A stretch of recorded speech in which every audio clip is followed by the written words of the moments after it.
തിരുവനന്തപുരം വർക്കലയിൽ 16 വയസ്സുകാരനെ സഹപാഠിയായ പെൺകുട്ടിയുടെ ബന്ധുക്കൾ ക്രൂരമായി മർദ്ദിച്ചു. പെൺകുട്ടിക്ക് മറ്റൊരാളുമായി സംസാരിക്കാൻ ഫോൺ നൽകിയതിനാണ് മർദ്ദനം. മർദ്ദിച്ച ശേഷം വഴിയിൽ ഇറക്കിവിട്ടെന്നും പരാതിയിൽ പറയുന്നു. ഇന്നലെ രാത്രിയിലാണ് +1 വിദ്യാർത്ഥിയെ 5 പേർ ചേർന്ന് മർദ്ദിച്ചത്. ഈ വിദ്യാർത്ഥിക്കൊപ്പം പഠിക്കുന്ന പെൺകുട്ടിയുടെ ബന്ധുക്കളാണ് മർദ്ദിച്ചത്. എൻ്റെ ഫോൺ അവളെ വീട്ടിൽ വിളിക്കാമെന്ന് അവളെ ചോദിച്ച് ഞാൻ ഫോൺ കൊടുത്തതിന് അവളെ വിളിച്ചത് അവളെ കാമുകനെയാണ്. അതെനിക്കറിയത്തില്ല.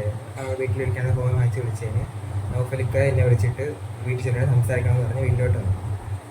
ഇല്ലെങ്കിൽ വീട്ടിൽ കയറി വരും, വീട്ടിൽ കയറി ഒന്ന് ഉപദ്രവിക്കാമെന്ന് പറഞ്ഞാണ് ഞാൻ അങ്ങോട്ട് ചെന്നത്. പരിക്കേറ്റ വിദ്യാർത്ഥിയെ വഴിയിൽ ഉപേക്ഷിച്ച് സംഘം കടന്നു കളഞ്ഞു. വണ്ടി കയറ്റി ആലിയിറക്കം ബീച്ചിൻ്റെ അവിടെ കൊണ്ട് തടിക്കുകയാണ് ചെയ്തത്.